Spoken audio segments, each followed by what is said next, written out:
कल्पना कीजिए पाइथागोरस का विद्यालय है जहां संख्याओं और संगीत के नियमों को ईश्वर समान पवित्र माना जाता था। यहां अनुशासन इतना कठोर था कि जो भी नियम तोड़ता उसे समुदाय से बाहर कर दिया जाता। इन्हीं शिष्यों में था हिपैसिस, एक साहसी, जिज्ञासु और विद्रोही आत्मा।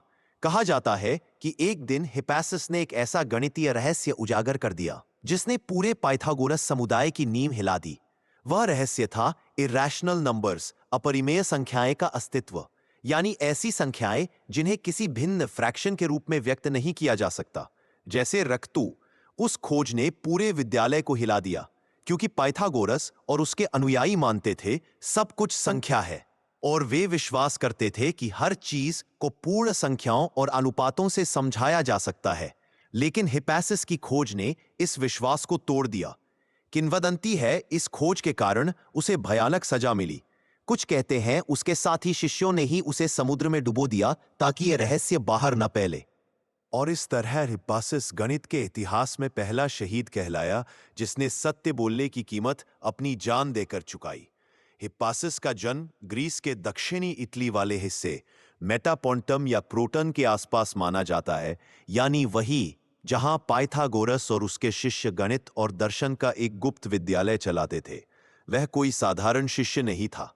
कहा जाता है कि उसकी बुद्धि तेज थी और उसकी जिज्ञासा इतनी गहरी कि वह हर नियम को परखना चाहता था।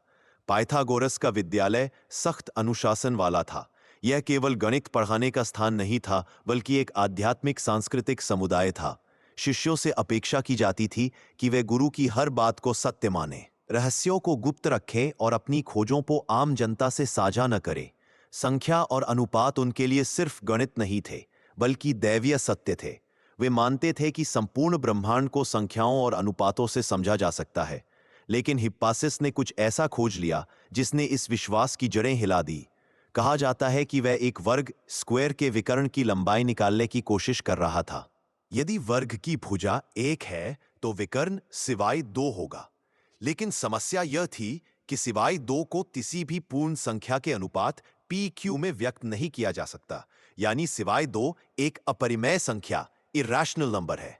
यह खोज एक भूकंप जैसी थी, क्योंकि इसका मतलब यह था कि सब कुछ पूर्ण संख्याओं और अनुपातों से नहीं समझाया जा सकता।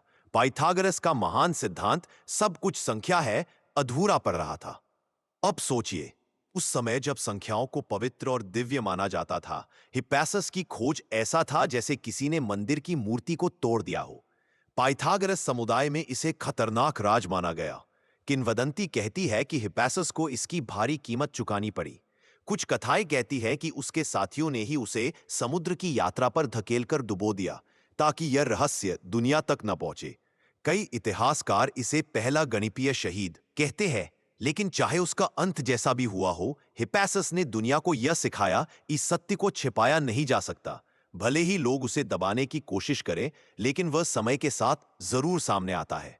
आज सिवाय 2 और इरैशनल नंबर्स गणित का आधार है। बीज गणित, ज्यामिति और आधुनिक विज्ञान में इनका महत्व अपार है। लेकिन इस सब की शुरुआत उस साहसी शिष्य से हुई जिसने परंपरा को चुनौती दी और अपना जीवन गंवा दिया। पाइथागोरस का विद्यालय केवल गणित की क्लास नहीं था, बल्कि एक तरह का गुप्त धार्मिक दार्शनिक संप्रदाय था। यहां संख्याओं को सिर्फ गणना के औजार के रूप में नहीं देखा जाता था। वे संख्याओं को पवित्र सत्ता मानते थे। 1 ईश्वर का प्रतीक, 2 द्वैत और स्त्री का प्रतीक, 3 सामंजस्य का, 4 पदार्थ का और 10 को तो वे पूर्णता का प्रतीक मानते थे। उनका विश्वास था कि पूरा ब्रह्मांड संख्याओं और अनुपातों के नियमों से चलता है। संगीत के स्वर, तारों की गति, ग्रहों की दूरी, सब कुछ अनुपातों से समझाया जा सकता है। इसलिए संख्याएं केवल ज्ञान नहीं थी, बल्कि आध्यात्मिक सत्य थी। अब सोचिए, ऐसे माहौल में जब सब मानते हो कि हर चीज को भिन्नों और अनुपातों से समझाया जा सकता है, तभी एक शिष्य खड़ा होकर कहे, नहीं, कुछ संख्याएं ऐसी भी है जिन्हें किसी अनुपात में व्यक्त नहीं किया जा सकता।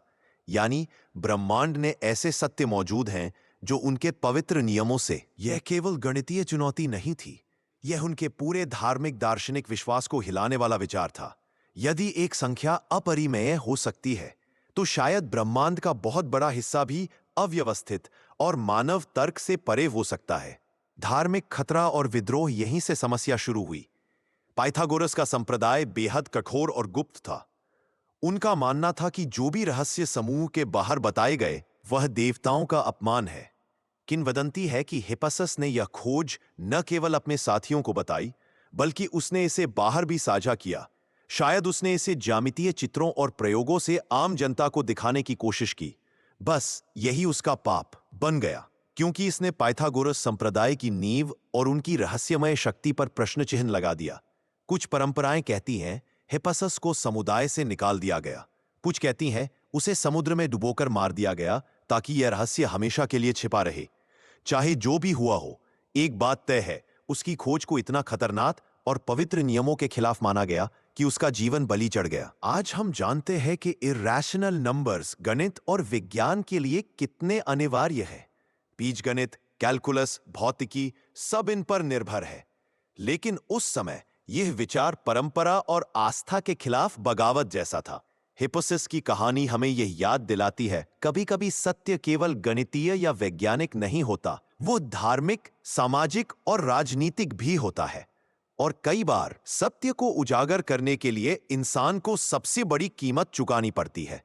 बहुत अच्छा, अब हम हिप्पासस की खोज को उसके बाद के दार्शनिकों और गणितज्ञों से जोड़कर देखते हैं कि किस तरह एक छिपाया हुआ सत्य बाद में ग्रीक ज्ञान की धारा को हमेशा के लिए बदल गया। हिप्पासस की मृत्यु के लगभग 1 शताब्दी बाद प्लाटो आया। प्लाटो ने गणित को दर्शन के केंद्र में रखा। उसके अकादमी के दरवाजे पर लिखा था, यहां केवल वही प्रवेश करे जो गणित जानता हो। प्लाटो ने भी संख्याओं और अनुपातों की शक्ति को माना, लेकिन वह यह भी समझ गया था कि ब्रह्मांड को केवल सरल अनुपातों से नहीं बांधा जा सकता। उसकी तिमेयस नामक रचना में वो ब्रह्मांड को ज्यामितीय आकृतियों और गणितीय सिद्धांतों से समझ। और वहीं पर हमें यह संकेत मिलता है कि प्लेटो ने अपरिमेय संख्याओं इरेशनल नंबर्स के अस्तित्व को स्वीकार किया, हालांकि उसने इन्हें रहस्यमय और मुश्किल माना, कुछ ऐसा जिसे पूरी तरह समझ पाना आसान नहीं। फिर आया यूक्लिड, जिसे ज्यामिति का पिता कहा जाता है। उसकी महान पुस्तक एलिमेंट्स आज भी गणित की बुनियाद है। यूक्लिड ने पहली बार व्यवस्थित रूप से यह सिद्ध किया कि स्क्वायर रूट 2 और उससे जुड़ी अन्य संख्याएं अपरिमेय हैं। उसने इस रहस्य को छिपाया नहीं, बल्कि तर्क और प्रमाण के साथ दुनिया के सामने रखा। यानी जो चीज हिप्पासस के समय खतरनाक और गुप्त मानी जाती थी, वही चीज यूक्लिड के समय ज्ञान की नींव बन गई। एरिस्टोटल ने भी अपने तर्कशास्त्र और गणितीय विवेचन में स्वीकार किया कि हर चीज को भिन्नों में बांटना संभव नहीं है।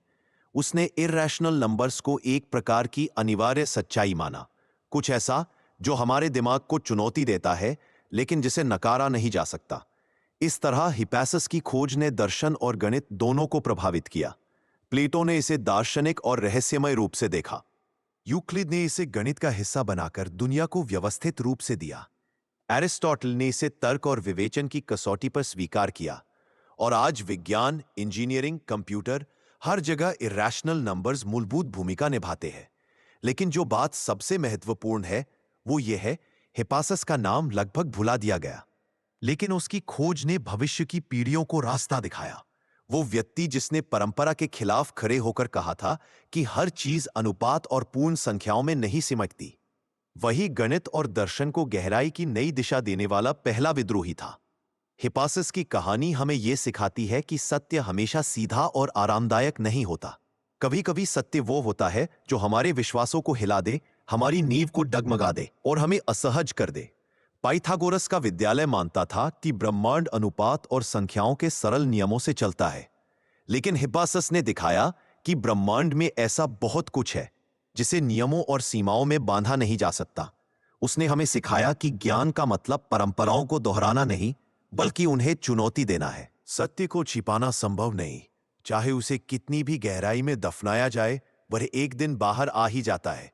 विद्रोह कभी-कभी इतिहास का सबसे बड़ा योगदान बनता है, लेकिन उसका साहस आने वाली पीढ़ियों के लिए एक दीपक बन गया।